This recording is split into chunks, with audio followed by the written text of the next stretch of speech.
Welcome back to another edition of Grizzlies Daily. I'm your host Malik, and let's just jump straight into it. We got some few interesting things to talk about. No real news going on today, but just kind of reveling in some thoughts of some things that I came across the last few days that I think you guys might find interesting. So regarding Giannis Antetokounmpo, the Grizzlies, like I said earlier in one of the in the last episode, the Grizzlies are a listed target, potential target for Giannis in this all season, whether regards of trade. Um, and a lot of people are starting to pick up on it. And something that I found interesting from the Memphis Grizzlies subreddit, um, Shaq actually, um, Shaq actually kind of touched on what Giannis should do next. And one of the things was he said was big markets don't matter. Social media is the market now. It's not the '90s. It doesn't matter what city you go to. And I honestly think this is something that I think I honestly agree with. The big markets, yes, you get a lot more attention, but Giannis, I honestly personally think, and this is my personal opinion when I say this, I think Giannis does not really care how what market he's in. I mean, he got drafted to Milwaukee, which I'm not gonna say is a small market, but it's not a big market either. So, well, basketball wise, it's not a big market. So I would say Giannis is experienced to this. I mean, he's from Greece, and in the FIBA World Cup, he's used to carrying a smaller country when it comes to basketball. Greece has not had that much attention when it comes to basketball, so he's used to that kind of thing. But I definitely do think this is some advice that I think Giannis already kind of has in his mind. I don't think it's something that I should necessarily say he follows because he already kind of knows his thing. That market doesn't really matter. Giannis wants to win, and that's all that matters. And I think, and obviously this don't sound biased when I say it, but I think a John Morant Giannis duo on the Grizzlies would feed families. It would be great for the NBA. It'd be great for Memphis, and I think it's a very good chance at the team winning a championship. So that's something that I've really found interesting.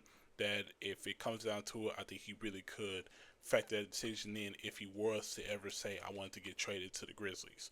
So that's something that I really caught in mind. But something else that I really wanted to talk about, and I really found this article interesting. So my guy Parrish at Bill Street Bears, shout out to Parrish. Uh, Paris Sharkey, my bad. I keep forgetting to say his full name because that's my guy. But yeah, he touched on some potential potential things that the Grizzlies should do in regards to really who they should trade in the all season. And one of his players was Brandon Clark, and I've said this before.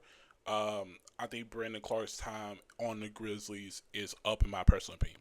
I truly think it is up because it's like he's just too many injuries, back to back years with severe injuries.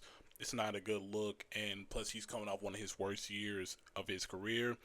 And plus offensively, he brings energy, but Brandon because of the depth that the Grizzlies don't make up, Brandon Clark's role offensively is we're asking more of what he can do, and it doesn't look good for both him or the team. So I think that's something that the Grizzlies really really should consider doing is moving on from Brandon Clark. Once again, like I said, I don't know if they actually do it, but I think that's just something that they should really end up considering. Another person was Santi Aldama. Santi Aldama is coming off a career year. However, and I've said this multiple times.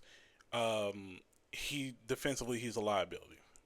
In majority of the games this year, Santi Aldama was targeted constantly on defense, and teams knew that he would get beat off the dribble, and that's just not a good look. It's really not a good look, especially for a key bench guy that plays 25 to 30 minutes a game. It's not a good look at all. And then he's a restricted free agent this summer, so the team can match whatever deal he receives. But I do think if you do move on from him, you should definitely consider something like a sign and trade. At least you get something back for him because Santi Aldama has good value. And a lot of teams know that Santi Aldama has good value because a lot of teams want a player like Santi Aldama. And that's because teams have the depth to make up for the faults of Santi Aldama. But the third person he mentioned was Jean Conchar. This one is not surprising. Let's be honest. This one's not surprising. Along with Jake LaRavia, John Conchar was one of those guys at the deadline. Everyone kind of knew he was going to get traded in some fashion.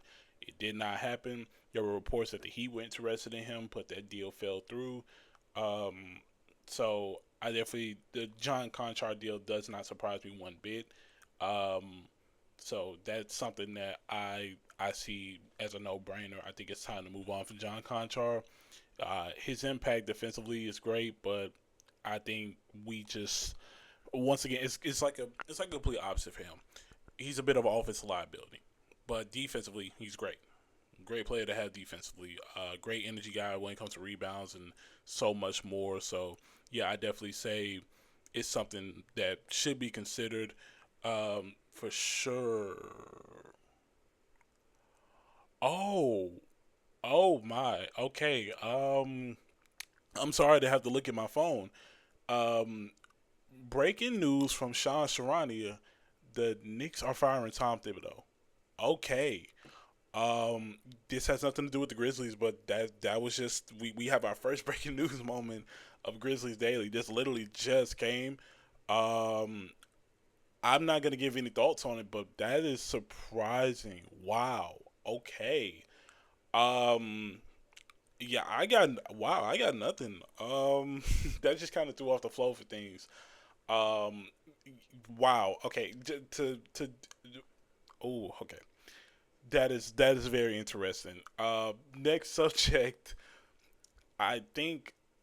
What next subject on Twitter? I see a lot of the Grizzlies fan base having their doubts about Jaren, which unfortunately isn't normal. Well, no, which unfortunately isn't uncommon. We see a lot of people give their think pieces on Jaren, especially when it comes to guys like Karl Anthony Towns. Um, but I think people need to understand if there's someone the Grizzlies need to keep is Jaren. Jaren 100%, and I think the team knows that as well because as much as people complain, Jaren is the anchor. He is the anchor of this team, and it's just that simple. He's the anchor. He's the glue guy. Yes, he has his flaws, and there are flaws that need to be worked on, especially this late in his career. But he is too big of a piece for the Grizzlies to just give up on. Dylan Brooks, okay, you can make up for that. Other guys, you can make up for these players. Yes, it's frustrating, but the Grizzlies haven't really done a good job of replacing these players. That's why it doesn't look as good. So my mindset is if you have a hard time replacing the guys that didn't necessarily bring much to the table, what makes you think they can replace all NBA caliber player? Like, let's just be honest. And that's my mindset in why Jaren should sign this extension with the Grizzlies. It may not be, it's not going to be the supermax that he wants, but I think Jaren is willing to work a deal. We said on multiple records that he wants to stay in Memphis, and that's something that I think it needs to be understood that it's set in stone, and people need to come to reality and understand that's just how it's going to be. And the team just has to work around it. They have to work around it to bring who they can and make it work into a championship caliber team. It's just that simple.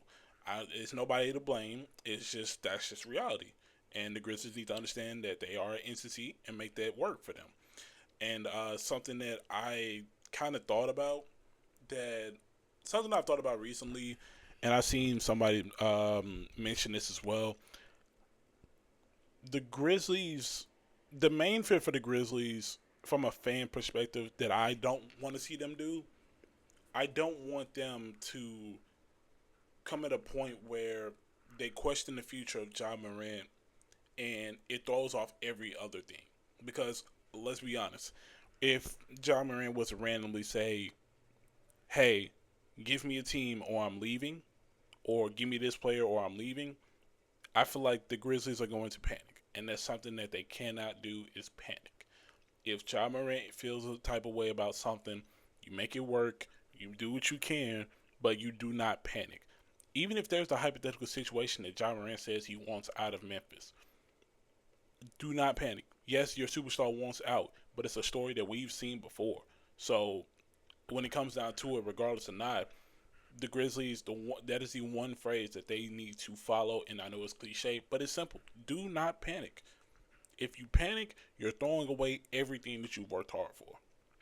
There are plenty of other players in the league that you can bring along to help with that kind of situation. Now, obviously, I don't think this situation is going to happen because Ja has said on the record multiple times that he is staying in Memphis. That's without saying, and that's good to hear because it's rare nowadays to see a star player drafted to a small market team and remember that like is he's the guy. Like he's the guy that people in that city admire. When you think the Memphis Grizzlies, you think of him. When you think Memphis, you think of him. So I think he understands that he has that kind of pull, and he loves the fans. We love him back. He loves the team. The team loves him back. It's a love relationship.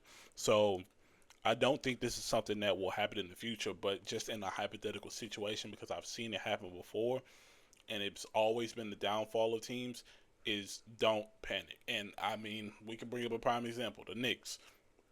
I think this might have been a panic move.